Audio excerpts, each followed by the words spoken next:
But I think we all need to realize that he's a real alcoholic, just like all the rest of us. And understanding that, it'll make it easier to understand the book.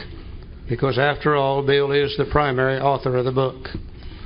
The Akron physician is this fellow named Dr. Bob Smith. Now, 6 months earlier, the broker had been relieved of his drink obsession by a sudden spiritual experience following a meeting with an alcoholic friend who had been in contact with the octave groups of that day. A little later on, we're going to get into Bill's story, and we're going to see in Bill's story where he had what he always called a vital spiritual experience in the town's hospital in December of 1934. But prior to him having that spiritual experience, certain things had to take place in Bill's life. And one of the things was that this meeting with the alcoholic friend took place in the latter part of November 1934. And this was a fellow named Abby Thatcher.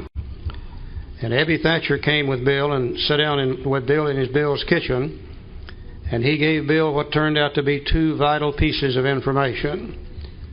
He said, Bill, people like you and I who have become absolutely powerless over alcohol, if we're going to recover from that condition, we're going to have the aid of a power greater than human power. He said the doctors and the ministers and the psychiatrists have tried to help people like us, but the human power doesn't seem to be able to do the job. And he said we'll have the aid of a power greater than human power. And he said, I've been attending meetings with a group of people called the Oxford Groupers. And they told me if I could have a spiritual experience, that during that spiritual experience I would be able to find that power and I would be able to recover from alcoholism.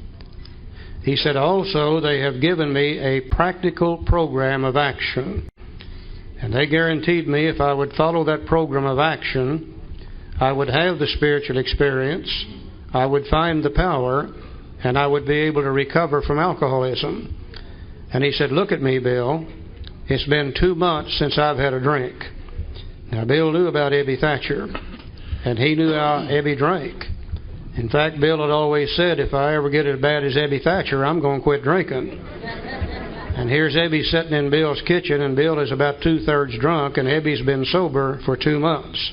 This made a great impression on Bill when he told him of the solution, the vital spiritual experience, and he told him of the practical program of action necessary to have that spiritual experience. But that isn't everything Bill had to know. Let's go a little further. He said he had also been greatly helped by the late Dr. William D. Silkworth, a New York specialist in alcoholism, who is now counted no less than a medical saint by AA members, and whose story of the early days of our society appears in the next pages.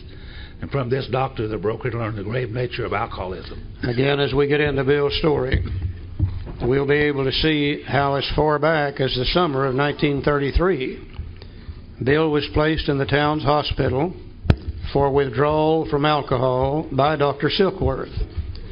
And after he had been in there a few days and his mind kind of cleared up, Dr. Silkworth sat down with Bill and began to explain to him his ideas about this thing concerning alcoholism. And he said, Bill, I do not believe that alcoholism is a matter of willpower. I do not believe it's a matter of moral character. And I don't think sin's got anything to do with it. He said, I believe people like you are suffering from an illness. And he said, it seems to be a very peculiar illness. It's a twofold illness. An illness of the body as well as an illness of the mind. And he said, I think what has happened to people like you is you have become absolutely physically allergic to alcohol. And it seemed to me as though any time you put any alcohol whatsoever into your system, it develops an actual physical craving, which makes it virtually impossible for you to stop drinking after you have once started. And he said, because of that allergy, which produces that physical craving, you'll never be able to safely drink alcohol again. And he said, you also have developed what we refer to as an obsession of the mind. And he said, an obsession of the mind is an idea that overcomes all other ideas to the contrary. And he said, it really doesn't make any difference how badly you want to stop drinking. From time to time, your obsession of the mind to drink will be so strong that it will overcome any ideas not to drink, and your mind will actually lead you to believing it's okay to take a drink. And he said, then you'll take that drink, and then you'll trigger that allergy, and you'll be unable to stop. He said, you can't safely drink because of your body. You can't stay sober because of your mind. Therefore, you've become absolutely powerless over alcohol. Now, Bill knew that in the summer of 1933. But knowing the problem didn't solve it. Because if shortly after that his mind told him it was okay to drink. And he took a drink and triggered the allergy and drank for another year. In the summer of 1934, he was placed back in the hospital again to be withdrawn from alcohol by Dr. Silkworth. And this time Dr. Silkworth pronounced him incurable and told Bill's wife, Lois, that this guy is either going to die from DTs or he's going to become completely insane from a wet brain, and you're going to have to lock him up or hire a bodyguard if you expect him to live. And Bill overheard that, and he said this time fear sobered him for a bit. But then on Armistice Day, 1934, his mind told him it was okay to drink. And he took a drink and triggered the allergy and couldn't stop drinking. It's only after Abby came to see him and gave him a solution to that problem and gave him a program of action that Bill was able to recover. So basically, he had to know three things. He had to know the problem. He got that from Dr. Silkworth. He had to know the solution and the program of action. That came to him from Abby. And then Bill was able to have his spiritual experience and recover from alcoholism. And Abby began to take Bill to these Oxford group meetings after that. And he says, though he could not accept all the tenets of the Oxford group, he was convinced of the need of moral inventory, confession of personality defects, restitution of those harmed, helpfulness to others, and the necessity of belief in and dependence upon God, which were the tenets of the Oxford group, which were later on expanded into the 12 steps of Alcoholics Anonymous. Now, prior to his journey to Akron, the broker had worked hard with many alcoholics on the theory that only an alcoholic could help an alcoholic, but he succeeded only in keeping sober himself. After Bill got out of the hospital that last time, he began to try to help other people. He began to go out and seine them up out of the gutters and take them to these Oxford group meetings. He began to go into the bars and dragging them off a bar stool and taking them to the Oxford group meetings. Most of them didn't want to go, but he was taking them anyhow. He's trying to sober up the world. He had lots of enthusiasm. Well, after a few months of trying to do this, why, nobody was staying sober but Bill. And he went to Lois and he said, Lois, I'm trying to help these people, these alcoholics, stay sober. Nobody seems to want to stay sober. And he said, well, she said, why don't you go talk to Dr. Silkworth and see what he has to say? So he went over to talk to Dr. Silkworth and told him the same story. And Dr. Silkworth said, yes, I've heard some of the shenanigans you're pulling out there on the streets. He said, you know, Bill, you're staying sober, so obviously trying to help other people is helping you stay sober. And he said, you're talking to those drunks about that great spiritual experience that you had, and the drunk just won't accept that. He said, why don't you do for them what I did for you? Why don't you talk to them about the illness of alcoholism? Talk to them about the physical allergy and the obsession of the mind. Show them through your experience how that worked for you. And if they will accept that, then maybe you can talk to them about spiritual matters. He said, Bill, every alcoholic I know has two questions. Number one, why can't I drink like I used to without getting drunk all the time? And number two, why can't I quit drinking now that I want to? And he said, if you will explain to them the exact nature of the illness, tell them about the physical allergy of the body and the obsession of the mind, you'll get their attention. And he said, then after you get their attention, you can talk to them about spirituality. But tell them what the problem is first. Our book said the broker had gone to Akron on a business venture which had collapsed, leaving him greatly in fear that he might start drinking again. He suddenly realized that in order to save himself, he must carry his message to another alcoholic. And that alcoholic turned out to be the Akron physician. We all know the story of Bill going to Akron. He and some other guys had put a business deal together. They're going to take over one of the companies there in Akron through a proxy fight. And while there, the whole thing blew up in their face.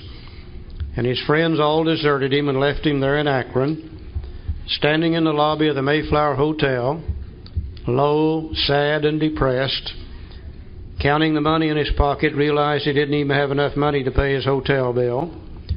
He happened to look through a door off the lobby into the bar. And I would assume probably the lights were low in the bar. The music was probably playing in the bar. The laughter was great and the smoke was thick. And Bill's mind said, I believe I'll go in there and be with people of my kind, and I'll feel better. And as he started through the door, his mind began to think about taking a drink. And Bill suddenly realized that if he went in that bar, he was going to end up drunk. But he remembered how back in New York City, every time he'd tried to help another alcoholic, even though he had failed with them, every time he had tried, he himself had felt better. So he said to himself, what I better do is find me a drunk here in Akron to talk to. Made a few phone calls, came in contact with a lady named Henrietta Seiberly. And Henrietta said, yeah, I know a guy that you can talk to. Said, let me call him and see if I can't set up a meeting for you. So she calls Dr. Bob's house and got hold of Ann Smith, Bob's wife, and said, there's a fellow here from New York City that says he may have a possible means that Dr. Bob could recover from alcoholism. Can you bring Dr. Bob over for a visit? And Ann said, well, I'd like to. But she said, you know, this is the day before Mother's Day, and he brought me home a potted plant, and it's sitting on the table, and he's potted underneath the table. She said, let me wait until the morning and see if I can get him to come over. So, of course, the next morning, as soon as Dr. Bob woke up, she set in on him to go over to Henrietta's and see this guy and talk to this guy from New York City. Now, you know Dr. Bob didn't feel very good the next morning. Hung over and felt bad, and he said, I'm not going. And Ann kept after him and kept after him and kept after him, and finally, Dr. Bob said, I'll go over there and give that guy 15 minutes of my time, and then I'm coming back home. So Ann took him over there, and Bill and Bob went into a room by themselves, and they stayed in that room for literally hours. And Dr. Bob came out of that room, and he said, this is the first man I've ever met that knows what he's talking about when he talks about alcoholism. Let's see what happened to him. He said the physician had repeatedly tried spiritual means to resolve his alcoholic dilemma, but it failed. Bill was surprised to find out Dr. Bob was already in the Oxford groups. He knew more about the solution, the spiritual experience, and the program of action that Bill knew. But he had never been able to apply it to the depth necessary to recover, because he didn't know what was wrong with him. You see, he thought it was willpower. He thought it was moral character. He thought it was sin. Why would he not? That's what everybody had told him up until that time. And what really interested him was the message that Bill had to carry regarding the problem, not the solution, not the program of action, but what alcoholism really consists of. He said, but when the broker gave him Dr. Silkworth's description of alcoholism and his hopelessness, the physician began to pursue the spiritual remedy with a malady for his malady with a willingness he had never before been able to muster. He sobered never to drink again up to the moment of his death in 1950. You know, Bill went in there, and this time, for the first time, he began to talk to Dr. Bob about the allergy to alcoholism. He told him that every time he would go down by the bar and had every intention to have a drink or two, he would drink more than he intended to, and he'd drink more that night or the next day, and he'd be off and running again. And he said this Dr. Silkworth had told him that was a physical allergy that caused him to want to crave more drinks after he took a drink. And Dr. Bob said, well, yes, I drink just like that. You know, you really know what you're talking about. That's the way I drink, too. I would want to have 1 or 2 drinks, and the next thing I know is I drank 3, 4, 5, 10, or 15, or 20 and didn't know how I got started. He said, you call that a physical allergy? He said, that's right. And he said, another thing, he said, when I'm not drinking, when I'm sober, I have these thoughts that I want to drink all the time. It's always on my mind. And Dr. Silkworth said that's the obsession of the mind, that we're obsessed with the idea to drink.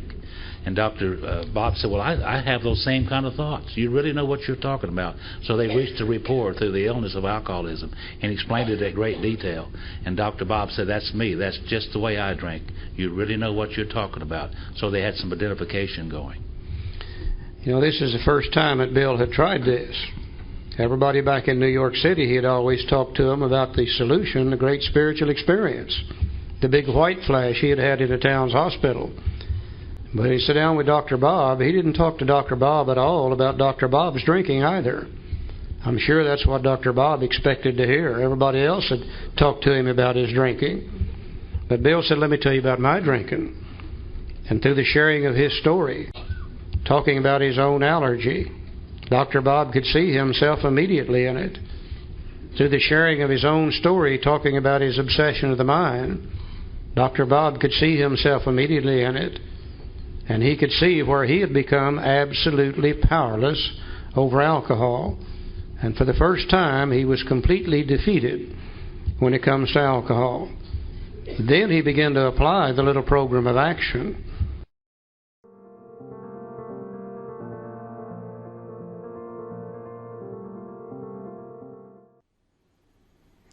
Hi, this is Tim Mosley. We've been listening to Joe and Charlie's Big Book Workshop, The History of AA Part 1.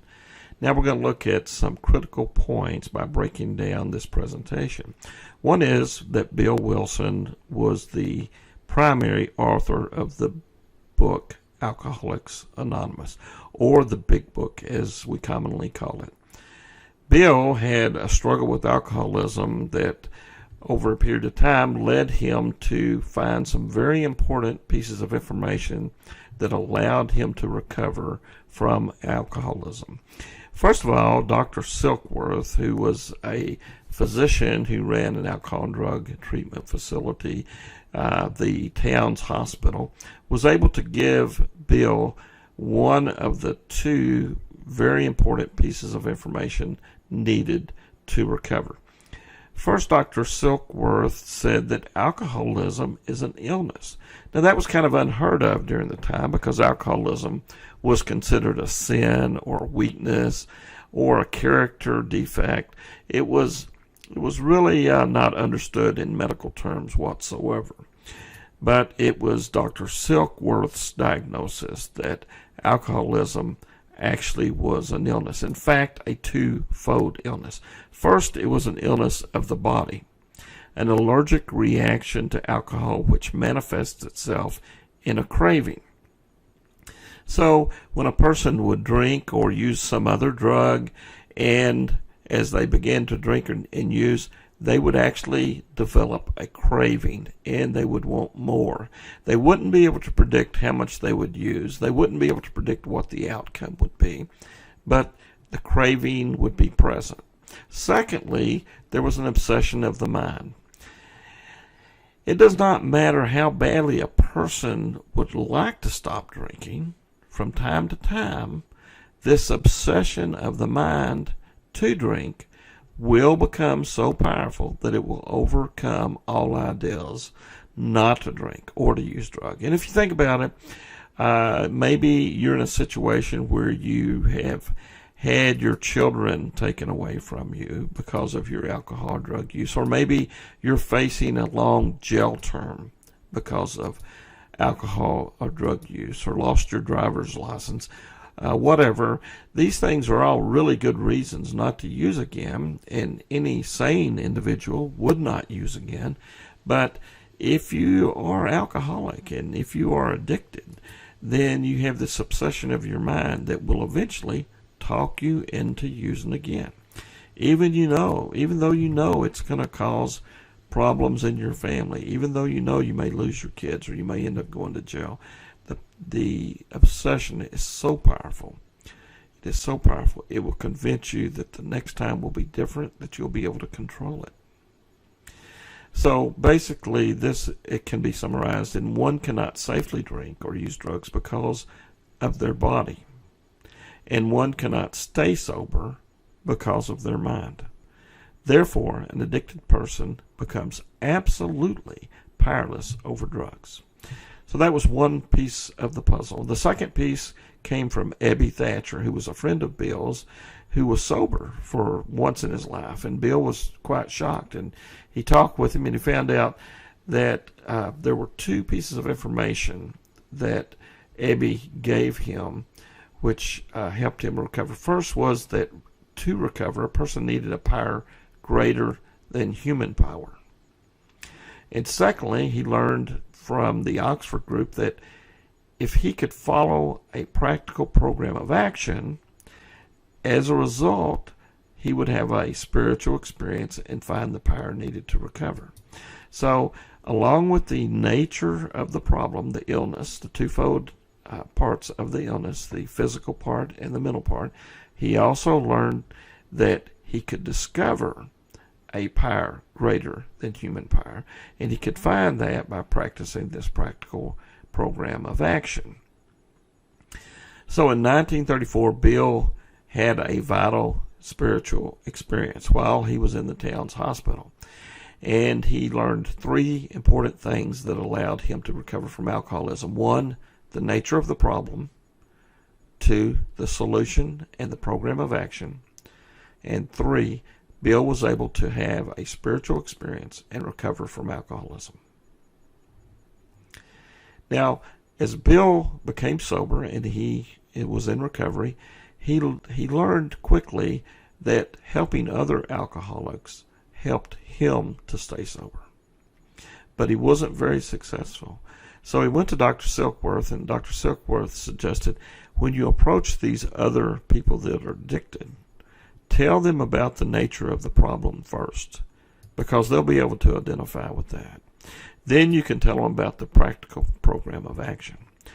So Bill went out, and in 1935, in Akron, Ohio, he meets Dr. Bob Smith, and he uses this approach. He shared the nature of the problem. Dr. Bob was already in the Oxford group, but he thought it was a problem of willpower and moral character and sin. After hearing Bill talk about the nature of the problem as an illness, he realized he was absolutely powerless over alcohol, and then was able to apply the program of action. This was the beginning of his recovery and of AA.